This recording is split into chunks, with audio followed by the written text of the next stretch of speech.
There's a specific smell when old timber meets fresh sawdust, kind of like history shaking hands with ambition. That's exactly what filled the air the first morning I started working on the cabin. My little slice of heaven, a 40-year-old log cabin ranch that had seen better days, finally had someone who cared enough to bring it back to life. The early sun poured through the pine trees, the kind of light that made everything look golden. I had country music humming from my Bluetooth speaker, a thermos of coffee sitting on the porch rail, and 2 horses, Willow and Duke, grazing peacefully behind the fence line. Everything felt right. Until I saw her. She appeared at the edge of my property line, arms crossed, lips pursed, like a punctuation mark on a threat. "Excuse me," she called out, her voice sharp enough to slice through the sound of the circular saw. I turned it off and pulled my goggles up. "Morning, can I help you?" Her eyes darted to the horses. "Are those yours?" "Yep, Willow and Duke." Her nose wrinkled. "This isn't a farm. This is a residential area. You can't just have livestock." I couldn't help but smirk. They're horses, and the property line clearly includes enough acreage for them. County code allows it. Karen. I didn't know her name yet, but you can just tell sometimes. Stepped closer, as if proximity gave her authority. "Well, we'll see what the Homeowners Association has to say about that." I raised an eyebrow. "There's no HOA here." She blinked, like I had just told her gravity stopped working. "There's always an HOA, not here. Not in the wild beauty of unincorporated land, where the only thing louder than the crickets at night was your own conscience." She stormed off, muttering something about unsanitary conditions and animal waste. I shrugged it off. Every neighborhood has one. The person who believes rules bend around them like the orbit of the sun. By noon, the sound of hammers filled the valley. The horses munched quietly nearby. Life was good again, until a white sedan crept up my gravel drive 2 days later. The logo on the door read, "County Code Enforcement." The officer stepped out, clipboard in hand. "Sir, we've received a complaint about unpermitted livestock and ongoing noise disturbances." I just stared at him for a second. "Let me guess. Short woman, blonde bob, drives a beige SUV." He chuckled awkwardly. "You're not the first to describe her." I laughed, but it wasn't the good kind of laugh. It was the kind that sticks in your throat because you suddenly realize this wasn't going to be a one-time encounter. Some people knock on your door, others start a war. And Karen, she'd just declared hers. The next morning, I found an envelope wedged under my porch light. No return address, but I didn't need one. The handwriting alone, bold, tight, angry cursive, screamed Karen. I unfolded it, expecting threats or some HOA nonsense. Instead, it was an official complaint form. 3 pages of alleged violations.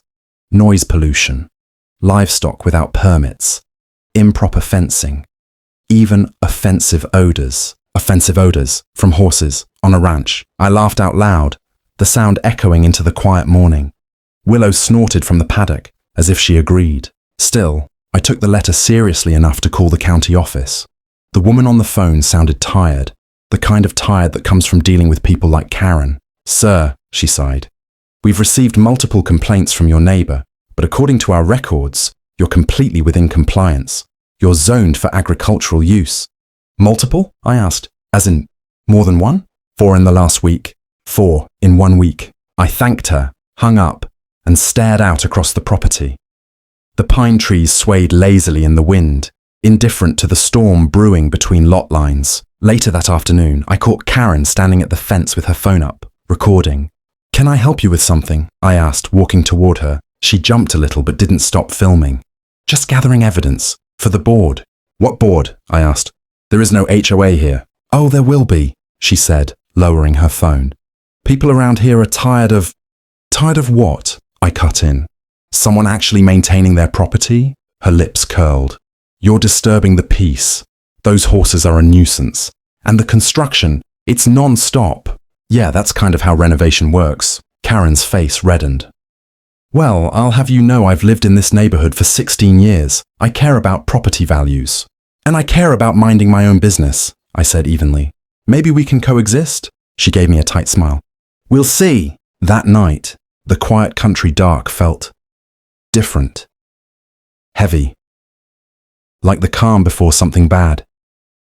Every creak of the cabin made me think she was outside again.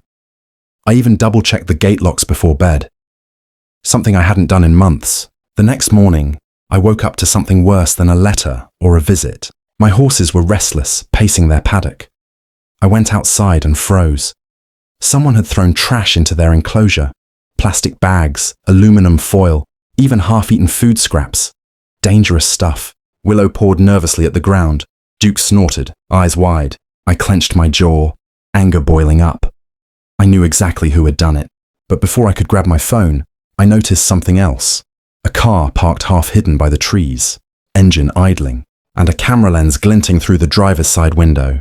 By the third week, I'd stopped being surprised by anything that showed up on my property. Letters, trash, strange tire marks near the fence. It all blended into the rhythm of the renovation. Hammer, saw, swear under my breath. Repeat. But that morning the rhythm broke. I was hauling cedar boards from the truck when a loud crack echoed across the yard. The horses whinnied, startled. My first thought was a fallen branch, until I saw the splintered section of my fence, and Karen standing on her side of the property line, holding a pair of pruning shears. "Hey!" I shouted, marching toward her. "What do you think you're doing?" She didn't even flinch. This fence is encroaching on my property. I'm within my rights to trim back any part that crosses the line. Karen, that fence has been there for 30 years. It's in the deed. Well, my surveyor says otherwise. Your what? She raised her chin like a queen about to issue a royal decree. My personal surveyor. I had him out yesterday. He confirmed your fence is 14 inches into my lot. I couldn't believe it. 14 inches, are you kidding me? Rules are rules, she said sweetly, clipping another post. You might want to move it before I report a property violation. I stepped closer, lowering my voice. Karen, you need to stop. This isn't some HOA fairy tale. You can't just make up laws because you don't like the view. Her face twitched. We'll see what the county thinks. She turned and strutted off, pruning shears swinging like a victory flag. I stood there, heart pounding, feeling that awful mix of fury and disbelief that only a Karen can cause. 14 inches. A woman had declared war over 14 inches. By sunset, I'd patched the fence. Again. But peace didn't last. Around midnight, I woke to the sound of tires crunching gravel. Headlights swept across my living room wall. I peeked out the window, same white sedan from before, county code enforcement. I stepped outside barefoot, holding my phone light. The officer from last week stepped out, looking uncomfortable. Evening, sir. We got another complaint about potential animal neglect. Animal neglect? I barked. They're literally sleeping on fresh hay right now. He sighed. I know, but protocol says we have to inspect. I led him around back, where Willow and Duke stood calm and healthy under the stars.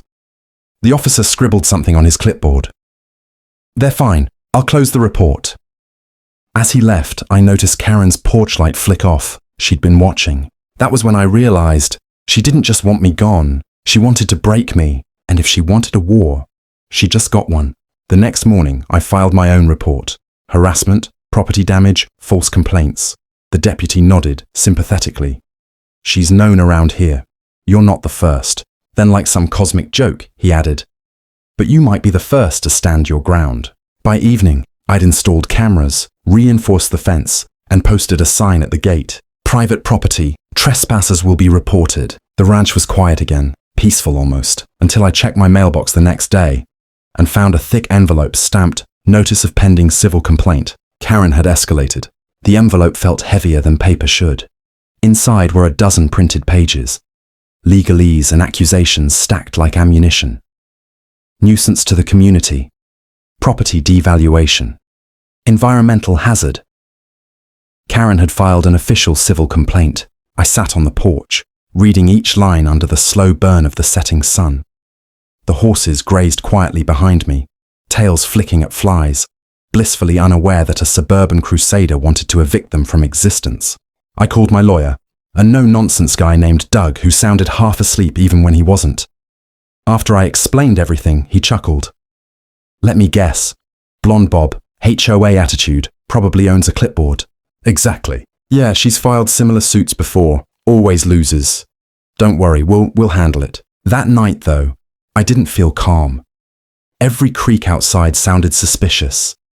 I kept picturing Karen pacing her living room, crafting emails, printing complaints, clutching her wine glass like a sword. Then, at dawn, something snapped. Not metaphorically, literally. A loud pop echoed through the morning air. I bolted outside. One of the new fence posts was cracked clean in half. Not from a horse, from impact. Tire tracks cut through the grass, fresh and deep. She had done it. I didn't call her. I didn't shout across the fence. I called the sheriff. When the cruiser pulled in, Karen was already standing in her driveway in a pink robe, pretending to water her shrubs. She looked up, all wide-eyed innocence. The deputy approached her calmly. "Ma'am, we're investigating a report of property damage." Karen gasped dramatically. "Oh dear, what happened?" I pointed to the tracks. Same direction as her driveway, same tire tread pattern. "I've got it on camera." Her fake concern faltered. "That's absurd," she snapped. "I would never—" The deputy cut her off. "Ma'am, you've been warned about harassment complaints before. This is your last one." Karen's face twisted, somewhere between disbelief and rage. "He's lying.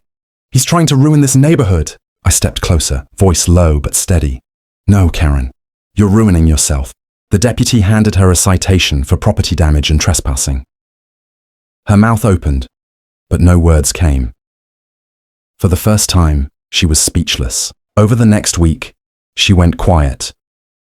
No letters, no code enforcement. Just silence.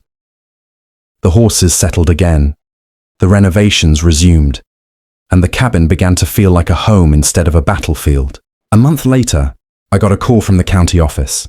Karen's civil complaint. Dismissed. The judge called it a pattern of baseless harassment. I hung up and leaned back against the porch railing, smiling as the breeze rolled through the pines. The smell of sawdust was back. Only now, it didn't smell like trouble. It smelled like freedom. Willow snorted softly. Duke shook his mane, catching the late light. "Yeah," I said out loud, patting the porch rail. "We won." I half expected to see her silhouette glaring from her window across the fence, but she never appeared again. Not once. Sometimes peace doesn't arrive with apologies or understanding.